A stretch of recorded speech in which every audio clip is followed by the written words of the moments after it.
General Motors is dropping electric van production at its plant near London, Ontario. The automaker says decreased demand has pushed it to stop making the Bright Drop electric delivery van. Ontario's auto industry is being dealt yet another blow, with General Motors officially ending production of one of its vehicles. Canada's auto sector has suffered another blow as General Motors is ending production of its Bright Drop electric delivery van in Ingersoll.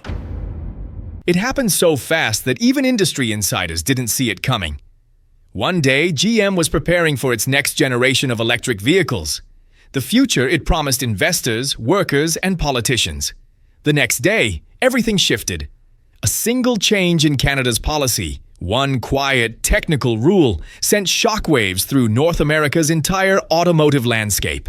And as the dust settled, the company once known as America's automaker stood on the edge of collapse. But to understand how GM fell overnight, you have to rewind. Back before the headlines, before the emergency meetings, before the financial alarms. You have to return to the moment when the balance of power in North American manufacturing began to tilt. For decades, GM defined American industry. Factories in Michigan, Ohio, and Indiana built the machines that powered families, highways, and entire cities. Detroit was not just a place. It was the beating heart of American manufacturing. And for years, GM survived storm after storm, foreign competition, bankruptcies, oil crises, supply chain disruptions.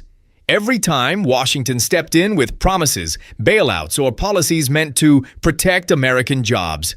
But the 2025 North American landscape was different.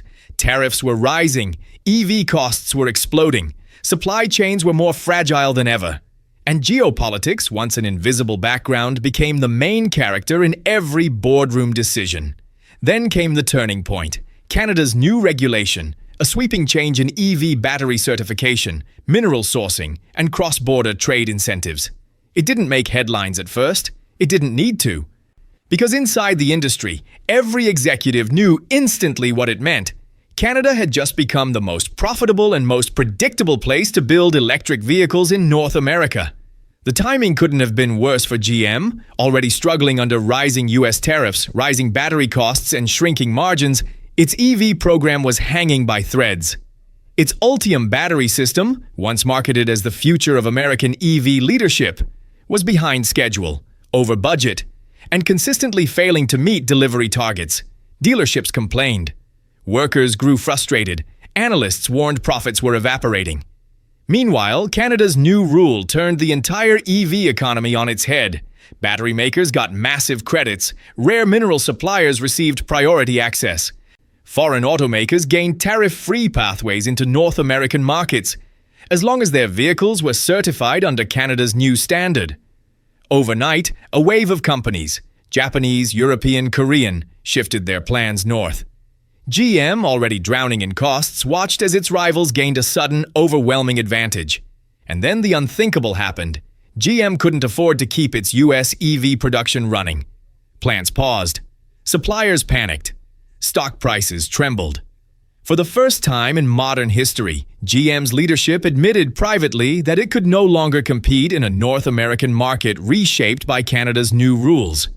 What began as a regulatory update had become a continental realignment. And GM, the company that once symbolized American strength, now found itself facing a collapse that felt less like failure and more like a warning. GM's collapse didn't happen in a single moment. It unfolded through a chain reaction triggered by one policy change that Canada executed with perfect timing. The new rule, innocuous on paper, was actually a blueprint for domination. A restructuring of EV battery sourcing, mineral processing, and cross-border incentives that rewired the economics of the entire continent. At the center of the rule was a simple but revolutionary idea. Only EVs built with minerals processed in Canada, or in Canadian-approved partner nations, would receive massive production credits, tax exemptions, and export advantages under Canada's expanded trade network. And that included tariff-free access into the United States under existing agreements. Overnight, Canada became the gateway. Every automaker suddenly needed what Canada controlled: nickel, cobalt, lithium, graphite, the lifeblood of EV batteries. GM, however, had a problem. It didn't control any of it. The company had spent billions building its Ultium platform, but the system was fragile. The batteries relied heavily on materials processed abroad, mostly in countries that now fell outside Canada's approved list. Under Canada's new rule, Ultium batteries failed eligibility on almost every requirement. That meant GM-produced EVs wouldn't qualify for the new credits. Their competitors would. Internally, GM's forecasts turned catastrophic. A single GM electric truck built in the US would cost nearly $8,000 more than the same vehicle built in a Canadian-certified facility. And that difference only grew once mineral penalties and lost credits were applied.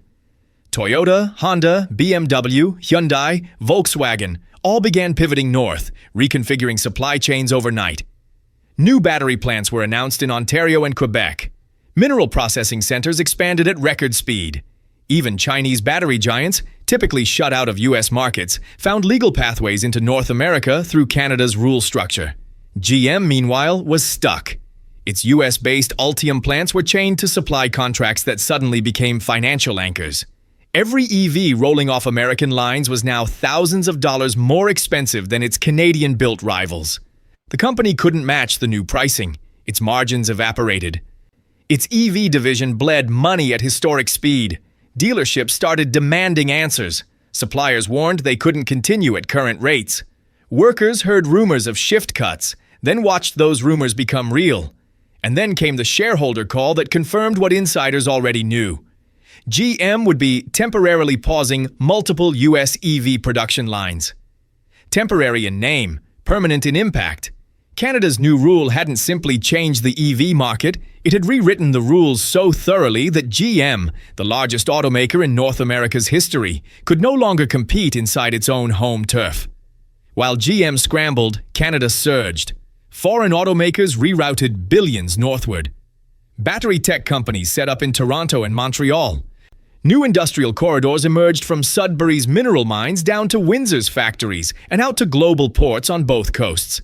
In less than a year, Canada had engineered the most dramatic economic pivot in modern automotive history, shifting power away from Detroit and into a newly built EV empire.